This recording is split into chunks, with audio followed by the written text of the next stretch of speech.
L'histoire que je vais vous raconter s'est passée il y a très longtemps. Il y a tellement longtemps que le monde à l'époque n'était pas comme il est aujourd'hui. À cette époque-là, la Lune, qu'on pourrait voir ce soir presque pleine, si les nuages ne la cachaient pas, la Lune était là en permanence. Elle était là en permanence et elle était pleine en permanence. La Lune était toujours pleine, toujours visible. Le monde était bien différent. La Terre, à cette époque-là, était encore plate.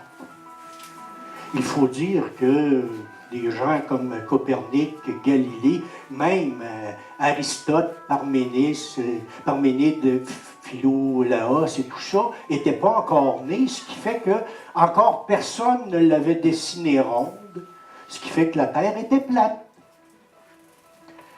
La Terre était plate et les habitants, les animaux, les humains, tout ça, s'étaient répandus sur la Terre et vivaient paisiblement dans une atmosphère champêtre. Un jour, un petit berger se promenait tranquillement dans la prairie avec son troupeau.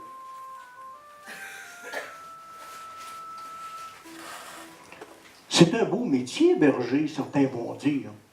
Il n'a vraiment rien à faire. Il se promène comme ça, tranquillement, il joue du pipeau, il mâchouille des brins d'herbe, etc. Mais ce jour-là, qui était une journée qui avait commencé comme toutes les autres, il s'est passé une chose qui a changé complètement le visage de la Terre, qui a changé complètement le monde tel qu'on le connaît. Pendant que le petit berger se promenait paisiblement avec son troupeau, tout à coup, le ciel s'est assombri. On sentait comme un frémissement dans le troupeau. Puis, on a entendu un cri horrible.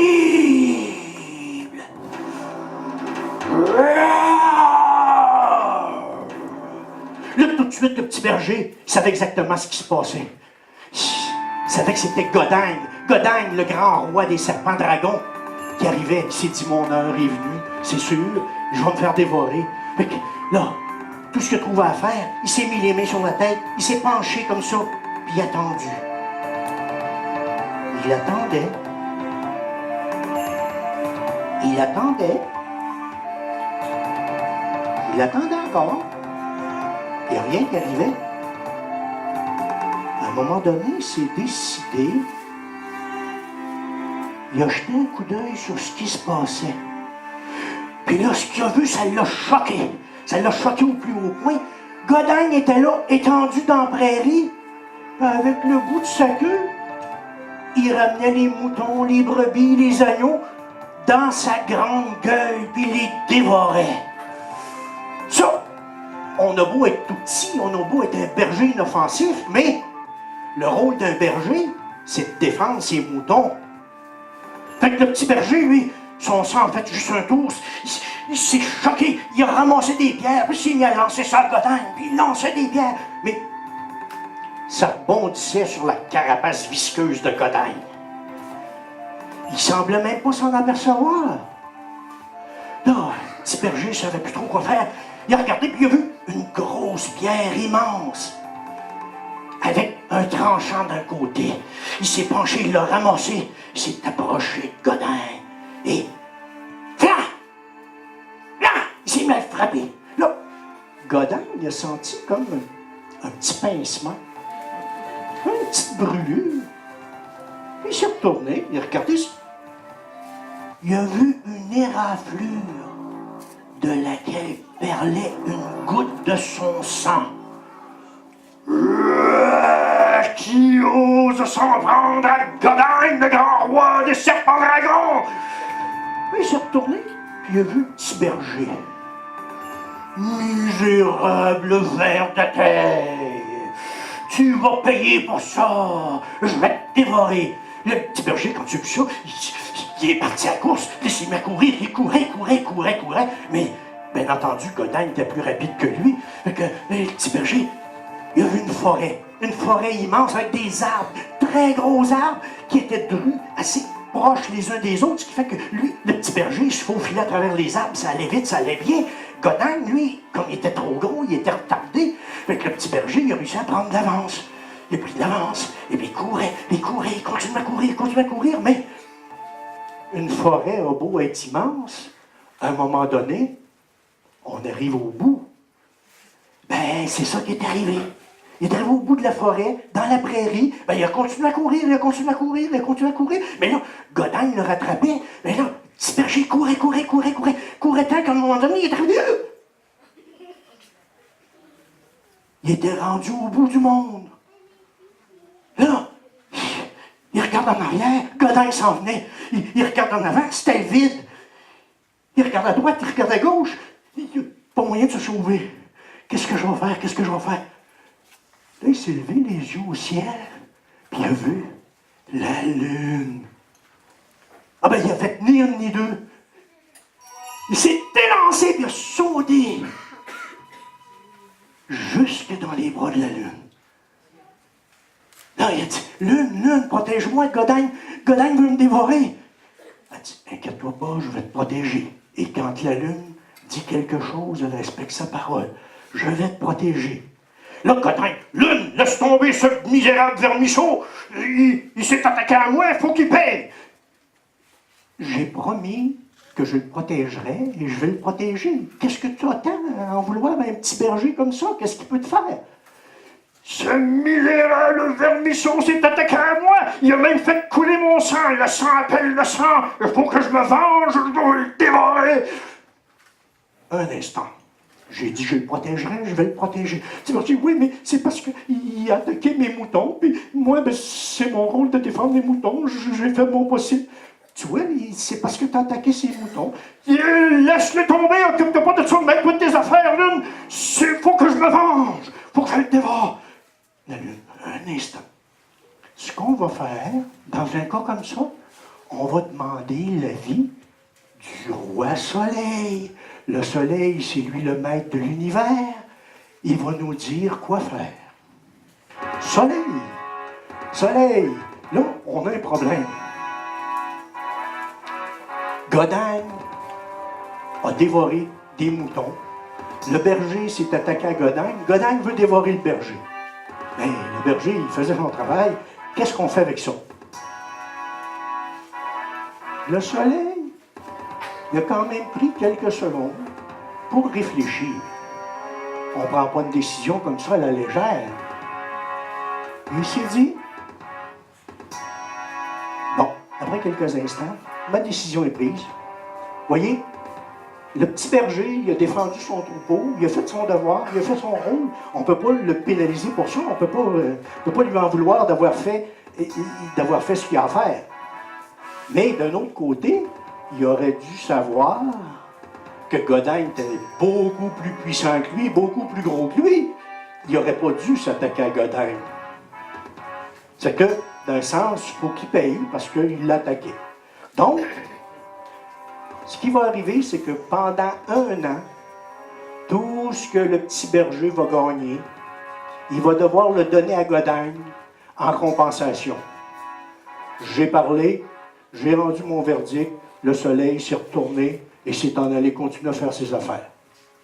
Godin, voyons, Soleil, ça n'a pas de bon sens. Écoute, qu'est-ce que tu veux que je fasse avec ça, moi, 2-3 petits fromages, puis une poignée de riz? C'est ridicule. Il m'a fait saigner, le sang appelle le sang, je dois me venger, je dois le dévorer.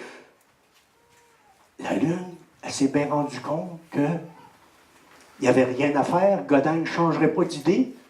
Ça fait qu'elle s'est dit, j'ai promis de le protéger, je vais le protéger. Et la Lune, sûre, elle, de l'emprise qu'elle a sur tout le monde, sûre du fait que jamais personne n'oserait s'en prendre à elle, elle dit, écoute, tu veux dévorer quelque chose, tu veux ta vengeance, alors ce qui va arriver, si tu dois dévorer quelqu'un, c'est moi que tu vas dévorer.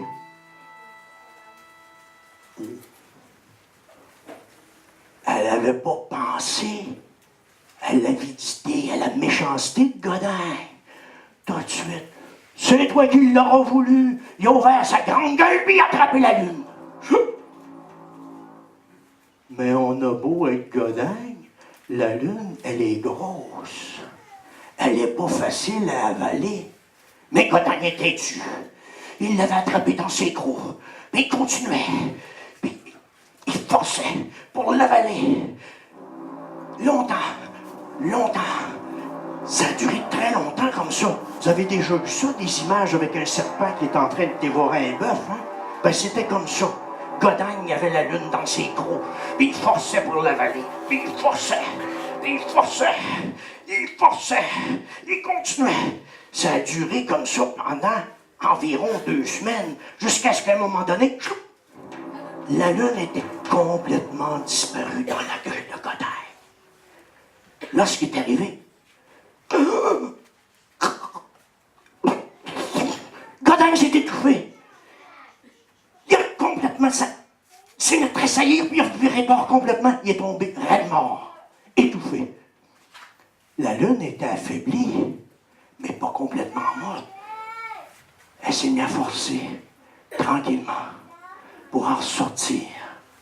Elle forçait pour en sortir. Et ça lui a pris autant de temps pour sortir de la gueule de Godagne que lui en avait mis pour l'avaler. Elle était sourde.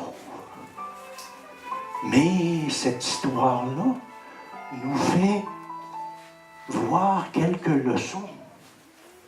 Voyez-vous, ce qui est arrivé, la première chose qui est arrivée après ça,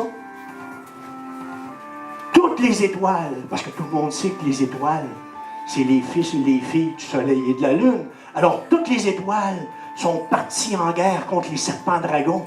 Et il y a des milliards et des milliards d'étoiles. Alors, ils ont débusqué les serpents dragons partout et ils les ont complètement exterminés. C'est pour ça qu'on n'a jamais vu aujourd'hui de serpents dragons. On n'en voit plus. Parce qu'ils sont tous morts. Ben, vous voyez, à cause de l'orgueil, à cause de l'avidité, à cause de l'ambition de leurs dirigeants, de leurs rois, le peuple des serpents dragons a été complètement exterminé.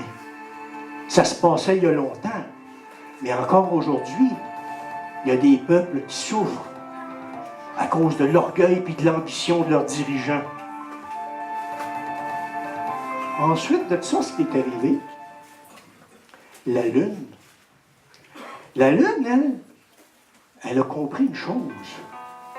Avant ça, elle était heureuse d'être devant tout le monde, toujours, de se faire voir par tout le monde. Mais elle s'est rendue compte qu'à s'exposer comme ça devant tout le monde, justement, elle s'exposait à plusieurs dangers. Ça l'a fait réfléchir. Ensuite, ce qu'elle a compris, c'est qu'aller jusque-là, elle était sûre que personne n'oserait jamais s'en prendre à elle. Elle était convaincue que tout le monde l'admirait, tout le monde la trouvait belle, tout le monde la respectait. Mais ce qu'elle a appris, c'est qu'il y en a pour qui le respect, ça n'existe pas. Pour personne. Okay? Qui ne respecte rien ni personne. Donc la Lune a appris ça. Alors, à partir de là, ce qu'elle a décidé, c'est que, au lieu d'être toujours à la vue comme ça, elle s'arrangerait pour disparaître de temps à autre. Sauf que elle ne voulait pas faire comme le soleil, lui qui apparaît le matin et qui disparaît le soir. Elle s'est dit, moi je veux faire ça à ma façon. Et en même temps, pour se rappeler sa mésaventure, elle s'est dit, ce que je vais faire, c'est que je vais disparaître graduellement de jour en jour jusqu'à ne plus être visible. Et par la suite, je vais revenir tranquillement, jour après jour, jusqu'à temps d'être pleine.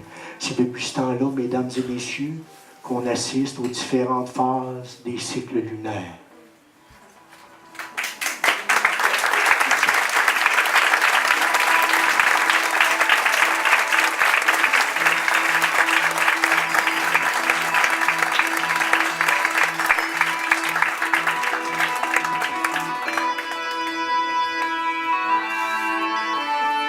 Merci beaucoup. Avec Antoine à la musique.